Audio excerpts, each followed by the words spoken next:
Audio Jungle.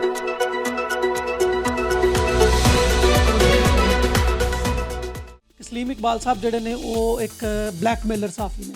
ਜਿਹੜੇ ਕਹਿੰਦੇ ਨੇ ਕਿ ਇਹ ਬਲੈਕਮੇਲਰ ਹੈ ਤੇ ਉਹ ਕਿਤੇ ਕੋਈ ਇੱਕ ਪ੍ਰੂਫ ਤੇ ਲੈ ਕੇ ਆ ਜਾਣ, ਮੈਂ ਸਾਫਤ ਵੀ ਛੱਡ ਦੇਵਾਂਗਾ ਤੇ ਮੈਂ ਹਰ ਤਰ੍ਹਾਂ ਦੀ ਸਜ਼ਾ ਲੈਣ ਲਈ ਵੀ ਤਿਆਰ ਹਾਂ। ਚਾਈਨੀਜ਼ ਫੇਕ ਮੈਰਿਜਸ ਦੇ ਵਿੱਚ 25 ਲੱਖ ਦੀ ਆਫਰ ਹੋਈ। ਅਸੀਂ ਇਹਨਾਂ ਪਾਦਰੀਆਂ ਦੇ ਨਾਲ ਤਸਵੀਰਾਂ ਬਣਵਾਉਣੀਆਂ ਬੜੇ ਸ਼ੌਕ ਨਾਲ ਪਸੰਦ ਕਰਨੇ। ਜਦੋਂ ਉਹਨਾਂ ਨੂੰ ਮੇਰੇ ਵੱਲੋਂ ਸਾਰੇ ਭੈਣ ਭਾਈਆਂ ਨੂੰ ਸਲਾਮ ਹੋਵੇ, ਜਾਤਕਾਂ ਬਜ਼ੁਰਗਾਂ ਤੇ ਮਾਈਆਂ ਨੂੰ ਸਲਾਮ ਹੋਵੇ।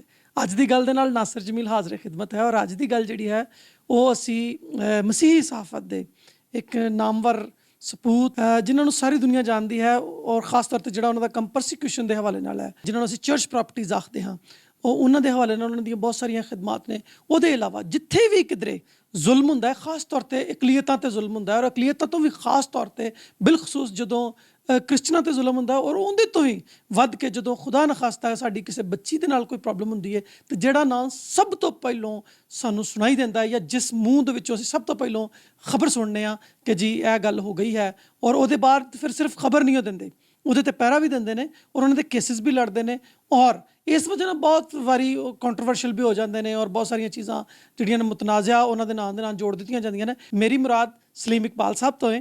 ਅਸੀਂ ਅੱਜ ਇਹਨਾਂ ਦੇ ਨਾਲ ਗੱਲਬਾਤ ਕਰਾਂਗੇ ਔਰ ਜਾਣਾਂਗੇ ਇਹਨਾਂ ਦੀਆਂ ਆਪਣੇ ਜਿਹੜਾ ਇਹਨਾਂ ਦੀ ਖਿਦਮਾਤ ਨੇ, ਇਹਨਾਂ ਨੇ ਕਦੋਂ ਸ਼ੁਰੂ ਕੀਤੀਆਂ, ਕਿੰਜ ਸ਼ੁਰੂ ਕੀਤੀਆਂ, ਕਿਉਂ ਸ਼ੁਰੂ ਕੀਤੀਆਂ, ਪੂਰਾ ਸਫ਼ਰ ਹੈ ਇਹਨਾਂ ਨੇ ਕਿੰਜ ਤੈਅ ਕੀਤਾ। ਨਾਸਰ ਭਾਈ ਥੈਂਕ ਯੂ ਸੋ ਮਚ।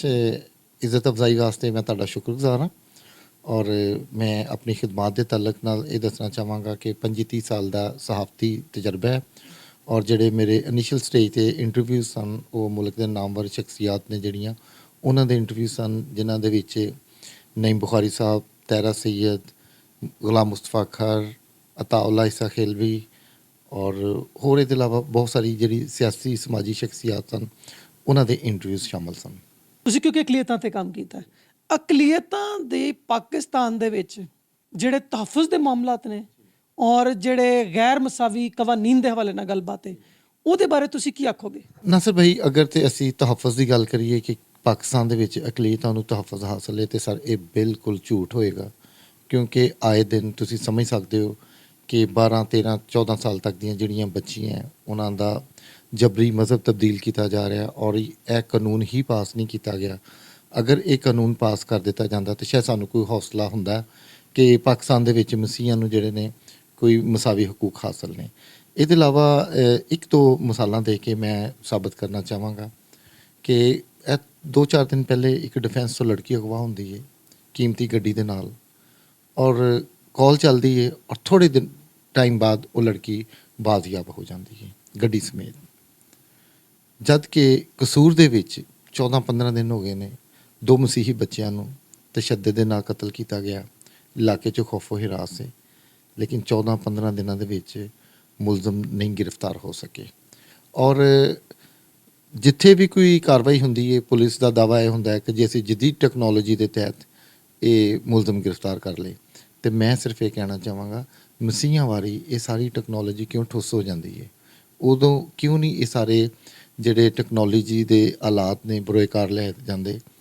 ਤੇ ਇਸ ਵਾਸਤੇ ਮੈਂ ਹਮੇਸ਼ਾ ਇਹ ਗੱਲ ਕਰਨਾ ਕਿ ਪਾਕਿਸਤਾਨ ਦੇ ਵਿੱਚ ਅਕਲੀਅਤਾਂ ਨਾਲ ਸਤੇਲੀ ਮਾਂ ਵਾਲਾ ਸਲੂਕ ਹੁੰਦਾ ਹੈ ਔਰ ਇੱਥੇ ਅਗਰ ਕੋਈ ਕਹਿੰਦਾ ਹੈ ਕਿ ਪਾਕਿਸਤਾਨ ਦੇ ਵਿੱਚ ਅਕਲੀਅਤਾਂ ਮਹਿਫੂਜ਼ ਨੇ ਤੇ ਮੈਂ ਕਹਿੰਦਾ ਕਿ ਇਹ ਬਿਲਕੁਲ ਝੂਠ ਹੈਗਾ। ਜੇ ਪਾਕਿਸਤਾਨ ਦੇ ਵਿੱਚ ਆਏ ਰੋਜ਼ ਗਾਜਰ ਮੂਲੀ ਤਰ੍ਹਾਂ ਕੱਟਿਆ ਜਾ ਰਿਹਾ, ਨਾ ਸਾਡੀਆਂ ਅਗਰ ਕੋਈ ਨੌਜਵਾਨ ਖੂਬਸੂਰਤ ਹੈ ਉਹ ਮਹਿਫੂਜ਼ ਹੈ, ਅਗਰ ਕੋਈ ਲੜਕੀਆਂ ਨੇ ਤਾਂ ਉਹ ਮਹਿਫੂਜ਼ ਨਹੀਂ ਹੈ, ਅਗਰ ਕਿਸੇ ਦਾ ਕੋਈ ਕੀਮਤੀ ਕਾਰ ਹੈ ਉਹ ਮਹਿਫੂਜ਼ ਨਹੀਂ ਹੈ, ਕਬਰਸਤਾਨ ਤੱਕ ਸਾਡੇ ਵਾਹ ਦਿੱਤੇ ਗਏ ਨੇ।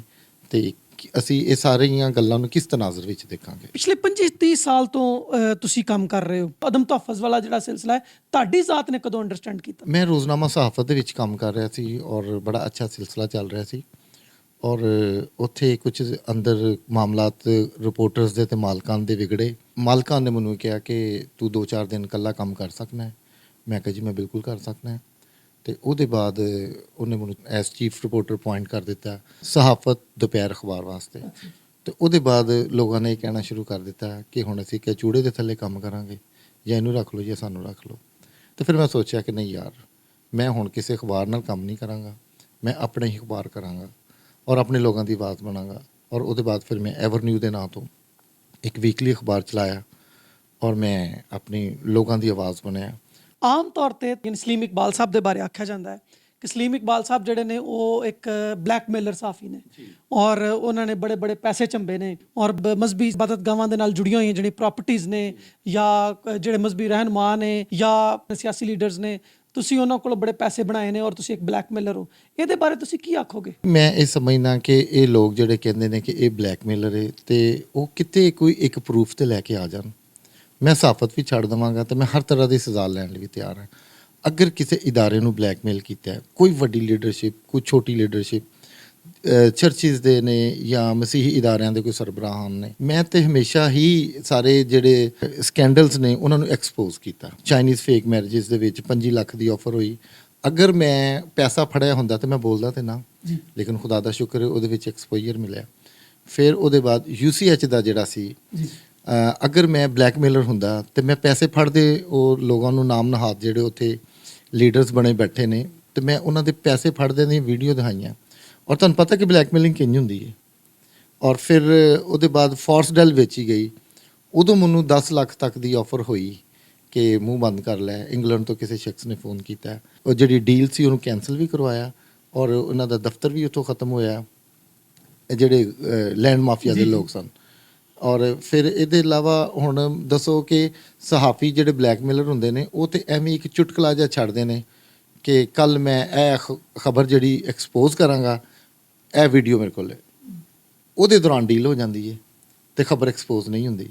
ਮੈਂ ਕਿਤੇ ਐਸਾ ਦਾਵਾ ਕੀਤਾ ਹੋਏ ਕਿ ਮੈਂ ਫਲਾਂ ਖਬਰ ਐਕਸਪੋਜ਼ ਕਰਾਂਗਾ ਤੇ ਉਹ ਫਿਰ ਨਾ ਕੀਤੀ ਹੋਏ ਤੇ ਸਮਝ ਆਉਂਦੀ ਕਿ ਇਹਨੇ ਕਿਤੋਂ ਕੋਈ ਪੈਸੇ ਫੜ ਲਏ ਨੇ। ਤੇ ਇਹ ਸਰ ਮੈਂ ਸਮਝਦਾ ਕਿ ਇਹ ਸਿਰਫ ਜੈਲਸੀ ਬੇਸ ਤੇ, ਔਰ ਨਾ ਸਾਡੇ ਕੋਲ ਲੋਕਾਂ ਦੀ ਤਰੱਕੀ ਦੇਖੀ ਜਾਂਦੀ ਹੈ, ਨਾ ਅਸੀਂ ਕਿਸੇ ਨੂੰ ਅੱਗੇ ਵੱਧਦਾ ਦੇਖ ਸਕਦੇ ਹਾਂ।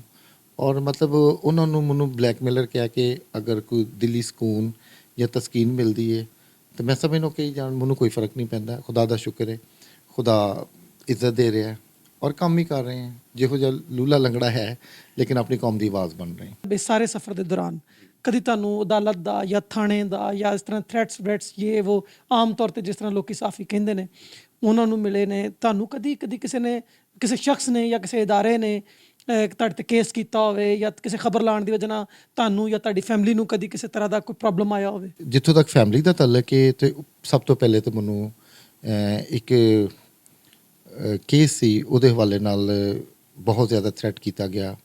ਲੜਕੀ ਕਨਵਰਟ ਹੋਈ ਸੀ, ਉਹਨੂੰ ਮੈਂ ਸਪੋਰਟ ਕੀਤਾ ਸੀ ਤੇ ਉਹਦੇ ਵਿੱਚ ਮੈਨੂੰ ਮਤਲਬ ਕਿ ਬਹੁਤ ਜ਼ਿਆਦਾ ਥ੍ਰੈਟਸ ਦਿੱਤੇ ਗਏ, ਜਿਹਦੇ ਵਿੱਚ ਮੈਨੂੰ ਆਪਣੇ ਜਿਹੜੇ ਬੱਚੇ ਨੇ ਉਹ ਬਰੂਨੇ ਮੁਲਕ ਸ਼ਿਫਟ ਕਰਨੇ ਪਏ ਔਰ 8-10 ਸਾਲ ਤੋਂ ਮੇਰੇ ਬੱਚੇ ਜਿਹੜੇ ਨੇ ਬਾਹਰ ਨੇ ਔਰ ਮੈਂ ਸਫਰ ਕਰ ਰਿਹਾ ਇਹ ਸਾਰੇ ਮਾਮਲਾਤ ਨੂੰ। ਫਿਰ ਉਹਦੇ ਬਾਅਦ ਹੁਣ ਰੀਸੈਂਟਲੀ ਧਮਕੀ ਮਿਲੀ ਔਰ ਮਾਲਮ ਖਾਨ ਨੇ ਮੇਰੇ ਕੋਲ ਘਰ ਖਾਲੀ ਕਰਵਾ ਲਿਆ ਔਰ ਮੈਂ ਹੁਣ ਇੱਕ ਫਰਕ ਏਰੀਏ ਦੇ ਵਿੱਚ ਰਹਿਣ ਡਿਆ। UCH ਦਾ ਮੈਂ ਇੱਕ ਸਕੈਂਡਲ ਐਕਸਪੋਜ਼ ਕੀਤਾ ਸੀ ਤੇ ਉਹਦੇ ਵਿੱਚ ਪਾਕਿਸਤਾਨ ਬਾਈਬਲ ਸੁਸਾਇਟੀ ਤੋਂ ਐਂਥਨੀ ਇਜਾਜ਼ ਲੈਮੂਅਲ ਜਿਹੜੇ ਉਸ ਵਕਤ ਦੇ ਜਨਰਲ ਸੈਕਟਰੀ ਸਨ ਬਾਈਬਲ ਸੁਸਾਇਟੀ ਦੇ, ਹਾਂਜੀ, ਉਹਨਾਂ ਨੇ ਆਪਣੇ ਜਿਹੜੇ ਉਹਨਾਂ ਦੇ ਕਾਲੇ ਕਰਤੂਤ ਸਨ, ਉਹਨੇ ਕਿਹਾ ਕਿ ਸ਼ਾਇਦ ਇਹਨੂੰ ਧਿਆਨੇ ਲਾ ਦੇਵਾਂਗੇ ਕੋਈ ਕੇਸ ਕਰਕੇ। ਉਹਨਾਂ ਨੇ ਮੇਰੇ ਖਿਲਾਫ ਸਾਈਬਰ ਕ੍ਰਾਈਮ ਦੇ ਵਿੱਚ ਕੇਸ ਦਾਇਰ ਕੀਤਾ ਤੇ ਅੱਜ ਮੇਰਾ ਖਿਆਲ ਕੋਈ 2 ਸਾਲ ਹੋ ਗਏ ਨੇ ਉਹ ਕੇਸ ਨੂੰ ਫੇਸ ਕਰ ਰਹੇ ਆ।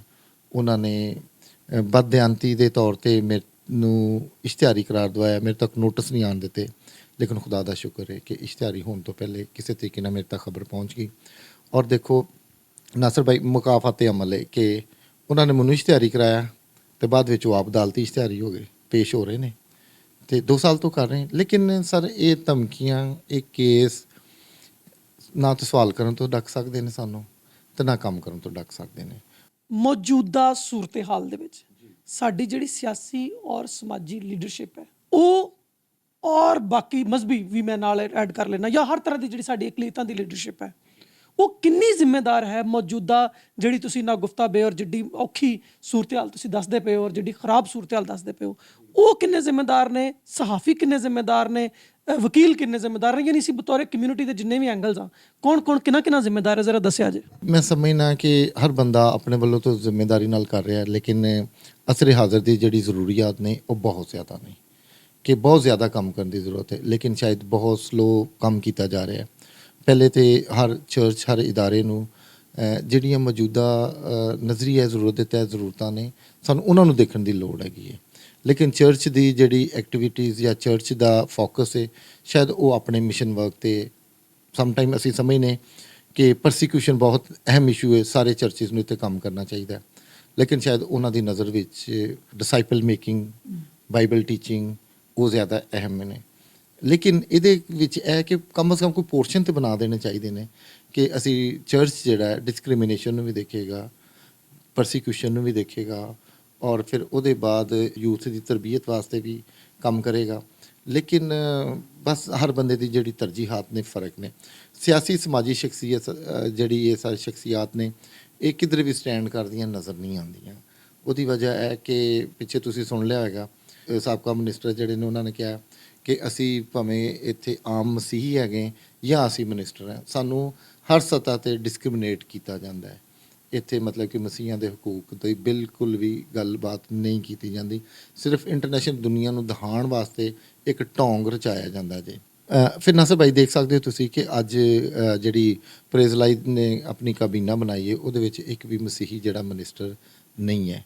ਮੇਬੀ ਆਉਣ ਵਾਲੇ ਵਕਤਾਂ 'ਚ ਹੋ ਸਕਣ, ਲੇਕਿਨ ਅਗਰ ਤੁਸੀਂ ਸਮਝਦੇ ਹੋ ਕਿ ਵੀ ਪਾਕਿਸਤਾਨ ਦੇ ਵਿੱਚ ਅਸੀਂ ਇਕਲੀਅਤ ਨੂੰ ਇੱਜ਼ਤ ਦੇਣੀ ਤਾਂ ਫਿਰ ਪਹਿਲੀਆਂ ਲਾਈਨਾਂ 'ਚ ਉਹਨਾਂ ਨੂੰ ਲੈ ਲੈਂਦੇ। ਅਸੀਂ ਇਹਨਾਂ ਪਾਦਰੀਆਂ ਦੇ ਨਾਲ ਤਸਵੀਰਾਂ ਬਣਵਾਉਣੀਆਂ ਬੜੇ ਸ਼ੌਕ ਨਾਲ ਪਸੰਦ ਕਰਨੇ, ਲੇਕਿਨ ਜਦੋਂ ਉਹਨਾਂ ਨੂੰ ਘਟੀਆ ਇਲਜ਼ਾਮਾਤ ਲਾ ਕੇ ਬਦਨਾਮ ਕੀਤਾ ਜਾਂਦਾ, ਜਦੋਂ ਉਹਨਾਂ ਦੀਆਂ ਪਗੜੀਆਂ ਉਛਾਲੀਆਂ ਜਾਂਦੀਆਂ ਨੇ, ਜਦੋਂ ਉਹਨਾਂ 'ਤੇ ਕਿੱਚੜ ਉਛਾਲਿਆ ਜਾਂਦਾ, ਇਹੀ ਤਸਵੀਰਾਂ ਲਵਾਉਣ ਵਾਲੇ ਫਿਰ ਦੂਰਬੀਨਾਂ 'ਚ ਨਜ਼ਰ ਨਹੀਂ ਆਉਂਦੇ। ਅਫਸੋਸ ਇਸ ਗੱਲ ਦਾ ਹੈ ਕਿ ਸਾਨੂੰ ਜ਼ਰੂਰਤ ਇਸ ਗੱਲ ਦੀ ਹੈ ਕਿ ਅਸੀਂ ਤਸਵੀਰਾਂ ਹੀ ਨਾ ਲਵਾਈਏ, ਬਲਕਿ ਜਦੋਂ ਕਿਸੇ ਪਾਦਰੀ ਤੇ ਚਰਚ ਲੀਡਰ ਤੇ ਮਜ਼ਹਬੀ ਰਹਿਨੁਮਾ ਤੇ ਕਿਸੇ ਤੇ ਕੋਈ ਔਖਾ ਭੈੜਾ ਵਕਤ ਆਉਂਦਾ ਤੇ ਅਸੀਂ ਫਿਰ ਉੱਥੋਂ ਨਾਲ ਖੜੇ ਹੋਈਏ। ਮੈਂ ਛੋਟੀ ਜਿਹੀ ਮਿਸਾਲ ਦੇਣਾ ਚਾਹੁੰਦਾ। ਪਿਛਲੇ ਦਿਨਾਂ ਵਿੱਚ ਮਰਦ ਇਮਾਨ ਪਾਦਰੀ ਅਨਵਰ ਫਜ਼ਲ ਸਾਹਿਬ ਦੇ ਫੈਮਿਲੀ ਨੂੰ ਬਹੁਤ ਜ਼ਿਆਦਾ ਟਾਰਗੇਟ ਕੀਤਾ ਗਿਆ। ਇਸੇ ਤਰ੍ਹਾਂ ਡਾਕਟਰ ਲਿਆਕਤ ਕੈਸਰ ਸਾਹਿਬ ਨੂੰ ਬਹੁਤ ਜ਼ਿਆਦਾ ਟਾਰਗੇਟ ਕੀਤਾ ਜਾ ਰਿਹਾ। ਫਿਰ ਮੋਡਰੇਟਰ ਮਜੀਦ ਏਬਲ ਸਾਹਿਬ ਨੂੰ, ਇਸੇ ਤਰ੍ਹਾਂ ਅੱਜ ਪਾਦਰੀ ਮੋਰਸ ਬਸ਼ੀਰ ਦੇ ਉੱਤੇ ਬਹੁਦਾ ਤੇ ਘਟੀਆ ਕਿਸਮ ਦੇ ਇਲਜ਼ਾਮਾਂ ਜਿਹੜੇ ਨੇ ਉਹ ਲਾ ਦਿੱਤੇ ਗਏ ਨੇ। ਤੇ ਇਹੀ ਲੋਕ ਜਿਹੜੇ ਨਾਲ ਖੜੇ ਹੋ ਕੇ ਤਸਵੀਰਾਂ ਬਣਾਉਂਦੇ ਨੇ, ਕਿਆ ਇਹਨਾਂ ਵਿੱਚੋਂ ਇੱਕ ਵੀ ਸ਼ਖਸ ਬੋਲਦਾ, ਕੋਈ ਮੁਜ਼ਾਮਤ ਕਰਦਾ ਕਿ ਯਾਰ ਇਹ ਗਲਤ ਹੈਗਾ, ਕਿ ਇਹ ਨਹੀਂ ਹੋਣਾ ਚਾਹੀਦਾ, ਅਸੀਂ ਤੁਹਾਡੇ ਨਾਲ ਖੜੇ ਹਾਂ? ਕੋਈ ਵੀ ਨਹੀਂ ਬੋਲਦਾ ਸਰ। ਲੇਕਿਨ ਜਿੱਥੇ ਖਾਣ ਪੀਣ ਦੇ ਮਾਮਲਾਤ ਆਉਂਦੇ ਨੇ ਉੱਥੇ ਸਾਰੇ ਇਕੱਠੇ ਵੀ ਹੋ ਜਾਂਦੇ ਨੇ ਔਰ ਫਿਰ ਮਤਲਬ ਆਪਣੇ ਆਪਣੇ ਮਫਾਦ ਦੇ ਤਹਿਤ ਗੱਲ ਵੀ ਕਰਦੇ ਨੇ ਔਰ ਆਪਣਾ ਜਿੰਨਾ ਮਫਾਦ ਕੋਈ ਚੁੱਕ ਸਕਦਾ ਉਹ ਜ਼ਰੂਰ ਚੁੱਕਦਾ ਹੈ। ਗੁਜ਼ਾਰਿਸ਼ ਇਹ ਵੇ ਕਿ ਦੱਸੋ ਕਿ ਮੌਜੂਦਾ ਜਿਹੜਾ ਮਸੀਹੀ ਸਾਫੀ ਹੈ ਉਹ ਖਾ ਮੇਨਸਟ੍ਰੀਮ ਮੀਡੀਆ ਦੇ ਵਿੱਚ ਖਾ ਸਾਡੇ ਵਾਂਗੂ ਵੈਬ ਚੈਨਲ ਤੇ ਹੈ ਜਾਂ ਕੋਈ ਆਪਣਾ ਅਖਬਾਰ ਕੱਢਦਾ ਹੈ, ਯਾਨੀ ਪ੍ਰਿੰਟ ਹੈ ਜਾਂ ਇਲੈਕਟ੍ਰੋਨਿਕ ਹੈ ਜਾਂ ਸੋਸ਼ਲ ਮੀਡੀਆ ਤੇ ਹੈ, ਕਿਸੇ ਵੀ ਫਾਰਮ ਦੇ ਚੋਂ ਕੰਮ ਕਰ ਰਿਹਾ ਹੈ, ਸਭ ਤੋਂ ਪਹਿਲੀ ਜ਼ਿੰਮੇਵਾਰੀ ਹੈ ਤੁਹਾਡੇ ਖਿਆਲ ਦੇ ਵਿੱਚ ਕੀ ਹੈ ਔਰ ਮੌਜੂਦਾ ਸਾਫੀ ਨੂੰ ਕਿਸ ਤਰ੍ਹਾਂ ਕੰਮ ਕਰਨਾ ਚਾਹੀਦਾ ਹੈ? ਸਰ ਸਹਾਫਤ ਚੂੰਕਿ ਅੰਬੀਆ ਇਕਰਾਮ ਦਾ ਪੇਸ਼ਾ ਹੈ ਔਰ ਮੈਂ ਸਮਝਦਾ ਕਿ ਇਹਦੇ ਵਿੱਚ ਖੁਲੂਸ ਨੀਅਤ, ਈਮਾਨਦਾਰੀ ਇਹਦਾ ਹੋਣਾ ਬਹੁਤ ਜ਼ਰੂਰੀ ਹੈ। ਔਰ ਫਿਰ ਇਹ ਕਿ ਅਸੀਂ ਸਹਾਫੀ ਜਿਹੜੇ ਆ, ਕੋਈ ਵੀ ਖਬਰ ਕਿਸੇ ਨੂੰ ਖੁਸ਼ ਕਰਨ ਲਈ ਹੁੰਦੀ ਹੈ ਜਾਂ ਕਿਸੇ ਨੂੰ ਨਾਰਾਜ਼ ਕਰਨ ਵਾਸਤੇ ਹੁੰਦੀ ਹੈ। ਅਸੀਂ ਅਗਰ ਬੈਲੈਂਸ ਸਹਾਫਤ ਕਰਾਂਗੇ ਤੇ ਇਹਦੇ ਨਾਲ ਹੀ ਸਾਡੇ ਇੱਜ਼ਤ ਹੈ ਮਾਸ਼ਰੇ ਦੇ ਵਿੱਚ। ਅਗਰ ਅਸੀਂ ਕਿਸੇ ਵੀ ਇੱਕ ਪਾਰਟੀ ਦਾ ਨੈਰੇਟਿਵ ਜਾਂ ਕਿਸੇ ਵੀ ਇੱਕ ਸ਼ਖਸੀਅਤ ਦਾ ਬਿਆਨੀਆਂ ਹੀ ਲੈ ਕੇ ਟੁਰਦੇ ਰਵਾਂਗੇ ਤੇ ਫਿਰ ਸਾਡੇ ਤੇ ਫਰਕ ਕਿਸਮ ਦੇ ਜਿਹੜੇ ਨੇ ਉਹ ਇਲਜ਼ਾਮਾਤ ਲੱਗਦੇ ਨੇ। ਔਰ ਜਿੰਨੇ ਵੀ ਲੋਕ ਸਰ ਸਹਾਫਤ ਕਰ ਰਹੇ ਨੇ, ਮੈਂ ਸਿਰਫ ਉਹਨਾਂ ਨੂੰ ਇਹ ਕਹਾਂਗਾ ਕਿ ਥੋੜ੍ਹਾ ਜਿਹਾ ਇਹਦੇ 'ਚ ਤਜਰਬਾ ਹਾਸਲ ਕਰਕੇ ਅਗਰ ਆ ਜਾਓ ਤੇ ਉਹ ਜ਼ਿਆਦਾ ਅੱਛਾ, ਕਿਉਂਕਿ ਬਹੁਤ ਸਾਰੇ ਸਹਾਫੀ ਜਿਹੜੇ ਨਾ ਤਜਰਬਾਕਾਰੀ ਦੀ ਬੁਨਿਆਦ 'ਤੇ ਲੋਕਾਂ ਦਾ ਮਤਲਬ ਕਿ ਉਹ ਮਜ਼ਾਕ ਬਣਦੇ ਨੇ, ਲੋਕ ਮਜ਼ਾਕ ਕਰਦੇ ਨੇ, ਉਹਦੀ ਵਜ੍ਹਾ ਨਾਲ ਫਿਰ ਦੂਸਰੇ ਵੀ ਲੋਕਾਂ 'ਤੇ ਉਂਗਲੀਆਂ ਜਿਹੜੀਆਂ ਨੇ ਉੱਠਦੀਆਂ ਨੇ। ਤੇ ਜ਼ਰੂਰਤ ਇਸ ਚੀਜ਼ ਦੀ ਹੈ ਕਿ ਅਸੀਂ ਬੈਲੈਂਸ ਸਹਾਫਤ ਕਰੀਏ, ਲੋਕਾਂ ਦੀਆਂ ਪਗੜੀਆਂ ਨਾ ਉਛਾਲੀਏ, ਇੱਜ਼ਤਾਂ ਨਾ ਉਛਾਲੀਏ। ਚੰਦ ਰੁਪਇਆਂ ਦੀ ਖਾਤਰ ਅਸੀਂ ਵੀ ਇੱਕ ਦਿਨ ਮਰਨਾ ਹੈ। ਨਾਸਰ ਭਾਈ ਮੈਂ ਸਮਝਣਾ ਕਿ ਜਿਹੜਾ ਵੀ ਬੰਦਾ ਕੋਈ 4 ਦਿਨ ਸਹਾਫਤ ਕਰ ਲੈਂਦਾ ਉਹਦੇ ਬਾਅਦ ਉਹ ਮਜ਼ਹਬੀ ਰਹਿਨੁਮਾਵਾਂ ਦੇ ਦਿਵਾਲੇ ਹੋ ਜਾਂਦਾ ਹੈ, ਇਦਾਰਿਆਂ ਦੇ ਦਿਵਾਲੇ ਹੋ ਜਾਂਦਾ ਹੈ ਔਰ ਫਿਰ ਕਿਧਰੇ ਨਾ ਕਿਧਰੇ ਜਿੱਥੇ ਉਹਦਾ ਹੱਥ ਪੈਂਦਾ ਬਲੈਕਮੇਲਿੰਗ ਦੀ ਕੋਸ਼ਿਸ਼ ਕਰਦਾ। ਮੈਂ ਨਵੇਂ ਪੁਰਾਣੇ ਸਾਰੇ ਸਾਥੀਆਂ ਨੂੰ ਵੀ ਕਹਿਣਾ ਚਾਹਾਂਗਾ ਕਿ ਆਪਸ ਦੇ ਇਖਤਲਾਫਾਤ ਭੁੱਲ ਕੇ ਅਸੀਂ ਇੱਕ ਜਿਹੜਾ ਪਲੇਟਫਾਰਮ ਹੈ, ਇੱਕ ਜਿਹੜਾ ਨਜ਼ਰੀਆ ਉਹਦੇ ਤਹਿਤ ਅਸੀਂ ਅਗਰ ਕਰੀਏ ਕਿ ਅਸੀਂ ਆਪਣੇ ਇਦਾਰਿਆਂ ਨੂੰ ਪ੍ਰੋਟੈਕਟ ਕਰਨਾ, ਅਸੀਂ ਆਪਣੇ ਮਜ਼ਹਬੀ ਰਹਿਨੁਮਾਵਾਂ ਨੂੰ ਪ੍ਰੋਟੈਕਟ ਕਰਨਾ ਹੈ। ਖੁਦਾ ਦਾ ਜਿਹੜਾ ਕੰਮ ਹੈ ਨਾ ਸਰ, ਉਹ ਅਸੀਂ ਨਾ ਕਰੀਏ, ਇਹ ਖੁਦਾ ਨੂੰ ਦੇ ਦਈਏ ਤੇ ਜ਼ਿਆਦਾ ਅੱਛਾ ਹੈਗਾ। ਅਸੀਂ ਆਪਣਾ ਕੰਮ ਕਰ ਲਈਏ, ਸਾਡਾ ਕੰਮ ਸਹਾਫਤ ਹੈ, ਨਾ ਕਿ ਅਸੀਂ ਪਾਦਰੀਆਂ ਦੇ ਐਬ ਗਿਣਨ 'ਤੇ ਆਪਣਾ ਵਕਤ ਜ਼ਾਇਆ ਕਰੀਏ, ਉਹਨਾਂ ਦੀਆਂ ਕਮੀਆਂ ਕਮਜ਼ੋਰੀਆਂ ਜਿਹੜੀਆਂ ਉਹ ਲੋਕਾਂ ਦੇ ਸਾਹਮਣੇ ਹਰ ਵੇਲੇ ਲਿਆਉਣ 'ਤੇ ਆਪਣੀਆਂ ਸਲਾਹੀਤਾਂ ਜਿਹੜੀਆਂ ਨੇ ਉਹ ਜ਼ਾਇਆ ਕਰੀਏ। ਸਿਰਫ ਜ਼ਰੂਰਤ ਹੈ ਕਿ ਅਸੀਂ ਪੋਜ਼ਿਟਿਵ ਰਹਿ ਕੇ ਕੰਮ ਕਰੀਏ, ਪੋਜ਼ਿਟਿਵ ਸਹਾਫਤ ਕਰੀਏ। ਔਰ ਇਹ ਜਿਹੜੇ ਜ਼ਰਦ ਸਹਾਫਤ ਦੇ ਸਾਡੇ 'ਤੇ ਲੇਬਲ ਨੇ ਉਹ ਖ਼ਤਮ ਇਸੇ ਸੂਰਤ ਹੀ ਹੋ ਸਕਦੇ ਨੇ ਜਦੋਂ ਅਸੀਂ ਆਪਣੇ ਇਦਾਰਿਆਂ ਵਾਸਤੇ, ਉਹਨਾਂ ਦੀ ਪ੍ਰੋਟੈਕਸ਼ਨ ਵਾਸਤੇ ਅਤੇ ਆਪਣੇ ਮਜ਼ਹਬੀ ਲੀਡਰਸ ਜਿਹੜੇ ਨੇ ਉਹਨਾਂ ਦੀ ਪੋਜ਼ਿਟਿਵ ਐਕਟੀਵਿਟੀਜ਼ ਨੂੰ ਅਸੀਂ ਲੈ ਕੇ ਚੱਲਾਂਗੇ ਤੇ ਡੈਫੀਨੇਟਲੀ ਅਸੀਂ ਇੱਕ ਅੱਛਾ ਜੈਸਟਰ ਜਿਹੜਾ ਉਹ ਕੌਮ ਨੂੰ ਦੇ ਸਕਦੇ ਹਾਂ। ਨਾਸਰ ਭਾਈ, ਇਹ ਇੱਕ ਜਿਹੜਾ ਖਾਸ ਪੈਗਾਮ ਹੈ ਉਹ ਮੈਂ ਆਪਣੀ ਸਿਆਸੀ, ਸਮਾਜੀ ਅਤੇ ਮਜ਼ਹਬੀ ਲੀਡਰਸ਼ਿਪ ਨੂੰ ਵੀ ਦੇਣਾ ਚਾਹਾਂਗਾ ਕਿ ਇਹ ਜਿਹੜਾ ਸਹਾਫੀਆਂ ਦਾ ਅਤੇ ਚਰਚ ਦਾ ਗੈਪ ਹੈ ਇਹਨੂੰ ਕਿਸੇ ਤਰੀਕੇ ਨਾਲ ਖ਼ਤਮ ਕੀਤਾ ਜਾਏ। ਇਹ ਸਾਰੇ ਸਹਾਫੀ ਜਿਹੜੇ ਨੇ ਕੋਈ ਬਲੈਕਮੇਲਰ ਨਹੀਂ ਹੈਗੇ, ਉਹ ਸ਼ਾਇਦ ਕਿਸੇ ਇੱਕ ਦੇ ਡਰੇ ਨੇ ਕਿ ਸ਼ਾਇਦ ਇਹ ਸਾਰਿਆਂ ਦਾ ਮਾਈਂਡ ਸੈਟ ਟਿਕੇ, ਲੇਕਿਨ ਨਹੀਂ, ਅਸੀਂ ਪੋਜ਼ਿਟਿਵ ਕੰਮ ਕਰਾਂਗੇ। ਔਰ ਤੁਸੀਂ ਵੀ ਅਸੀਂ ਸਹਾਫੀ ਹੁੰਦੇ ਹੋਏ ਵੀ ਅਸੀਂ ਇਦਾਰਿਆਂ ਨੂੰ ਯਕੀਨ ਦਹਾਨੀ ਦਿਲਾਈਏ ਕਿ ਅਸੀਂ ਚਰਚ ਦੀ ਬੜ੍ਹੋਤੀ ਲਈ, ਆਪਣੇ ਇਦਾਰਿਆਂ ਦੀ ਬੜ੍ਹੋਤੀ ਲਈ ਅਸੀਂ ਉਹਨਾਂ ਦੇ ਨਾਲ ਖੜ੍ਹੇ ਹਾਂ। ਔਰ ਅਗਰ ਕਿਸੇ ਵੀ ਵਕਤ ਸਾਡੀ ਜ਼ਰੂਰਤ ਪਵੇ ਤੇ ਅਸੀਂ ਬਿਲਕੁਲ ਸਾਥ ਦੇਵਾਂਗੇ ਉਹਨਾਂ ਦਾ, ਔਰ ਅਸੀਂ ਉਹਨਾਂ ਦੇ ਨਾਲ ਖੜ੍ਹੇ ਹੋਵਾਂਗੇ, ਮੋਢੇ ਨਾਲ ਮੋਢਾ ਲਾ ਕੇ ਤੁਰਾਂਗੇ। ਔਰ ਚਰਚ ਲੀਡਰਸ਼ਿਪ, ਸਿਆਸੀ ਸਮਾਜੀ ਲੀਡਰਸ਼ਿਪ ਜਿਹੜੀ ਉਹ ਵੀ ਇਹ ਗੈਪ ਖ਼ਤਮ ਕਰਦੇ ਹੋਏ ਹੱਥ ਵਧਾਏ ਤਾਂ ਕਿ ਆਉਣ ਵਾਲੀ ਨਸਲਾਂ ਨੂੰ ਅਸੀਂ ਕੋਈ ਚੰਗਾ ਪੈਗਾਮ ਦੇ ਸਕੀਏ, ਚੰਗਾ ਕੰਮ ਕਰਕੇ ਉਹਨਾਂ ਨੂੰ ਦਿਖਾ ਸਕੀਏ ਤਾਂ ਕਿ ਰਹਿੰਦੀ ਦੁਨੀਆ ਤੱਕ ਫਿਰ ਸਾਡਾ ਜਿਹੜਾ ਨਾਂ ਉਹ ਰਹਿ ਸਕਦਾ ਹੈ। ਨਾਜ਼ਰੀਨ, ਤੁਸੀਂ ਸਲੀਮ ਇਕਬਾਲ ਸਾਹਿਬ ਦੀ ਗੁਫ਼ਤਗੂ ਸੁਣੀ, ਸਾਡੇ ਸਵਾਲਾਂ ਦੇ ਉਹਨਾਂ ਨੇ ਜਵਾਬ ਦਿੱਤੇ। ਜਿਹੜੀ ਸਭ ਤੋਂ ਵੱਡੀ ਗੱਲ ਉਹਨਾਂ ਨੇ ਬਾਰ-ਬਾਰ ਜਿਸ ਗੱਲ ਦੇ ਉੱਤੇ ਜ਼ੋਰ ਦਿੱਤਾ ਹੈ ਉਹ ਇਹ ਹੈ ਕਿ ਸਾਨੂੰ ਸਾਰਿਆਂ ਨੂੰ ਰਲ ਕੇ ਤੇ ਇਸ ਕੌਮ ਨੂੰ ਵਧਾਉਣ ਦੀ ਲੋੜ ਹੈ। ਅਸੀਂ ਆਮ ਮਸੀਹੀ ਹਾਂ, ਅਸੀਂ ਆਮ ਪਾਕਿਸਤਾਨੀ ਸ਼ਹਿਰੀ ਹਾਂ। ਸਾਡੀ ਪਹਿਲੀ ਜ਼ਿੰਮੇਵਾਰੀ ਇਹ ਹੈ ਕਿ ਅਸੀਂ ਆਪਣੀ ਫੀਲਡ ਦੇ ਵਿੱਚ ਰਹਿ ਕੇ ਪੂਰੀ ਇਮਾਨਦਾਰੀ ਨਾਲ, ਪੂਰੀ ਤਨਦਹੀ ਨਾਲ, ਬਗੈਰ ਕਿਸੇ ਲਾਲਚ ਦੇ ਔਰ ਬਗੈਰ ਕਿਸੇ ਖੌਫ ਦੇ ਨਾ ਸਿਰਫ ਇੱਕ ਦੂਜੇ ਦੇ ਨਾਲ ਖਲੋਈਏ, ਪਰ ਜਦੋਂ ਇੱਕ ਦੂਜੇ ਨੂੰ ਲੋੜ ਪਵੇ ਤੇ ਹਰ ਉਹ ਮੁਮਕਿਨ ਮਦਦ ਜਿਹੜੀ ਅਸੀਂ ਕਰ ਸਕਦੇ ਹਾਂ ਕਰੀਏ ਵੀ। ਸੋ ਅੱਜ ਦੀ ਗੱਲ ਨੂੰ ਅਸੀਂ ਇਸ ਪੋਜ਼ਿਟਿਵ ਨੋਟ ਨਾਲ ਮੁਕਾਉਂਦੇ ਹਾਂ ਕਿ ਅਸੀਂ ਆਇੰਦਾ ਸਹਾਫੀ ਹਾਂ, ਅਸੀਂ ਵਕੀਲ ਹਾਂ, ਅਸੀਂ ਮਜ਼ਹਬੀ ਲੀਡਰ ਹਾਂ, ਸਮਾਜੀ ਲੀਡਰ ਹਾਂ, ਸਿਆਸੀ ਲੀਡਰ ਹਾਂ, ਇੱਕ ਅੱਛੇ ਔਰ ਸੱਚੇ ਮਸੀਹੀ ਦਾ ਕਿਰਦਾਰ ਜਿਹੜਾ ਹੈ ਉਹ ਅਦਾ ਕਰਾਂਗੇ ਔਰ ਆਪਣਾ ਮਿਜ਼ਾਜ ਅਜਿਹਾ ਹੀ ਰੱਖਾਂਗੇ ਜਿਹਾ ਮਸੀਹ ਯਿਸੂ ਦਾ ਸੀ। ਅੱਜ ਦੀ ਗੱਲ ਨੂੰ ਇੱਥੇ ਮੁਕਾਉਂਦੇ ਹਾਂ। ਰੱਬ ਰਾਖਾ। Audio Jungle.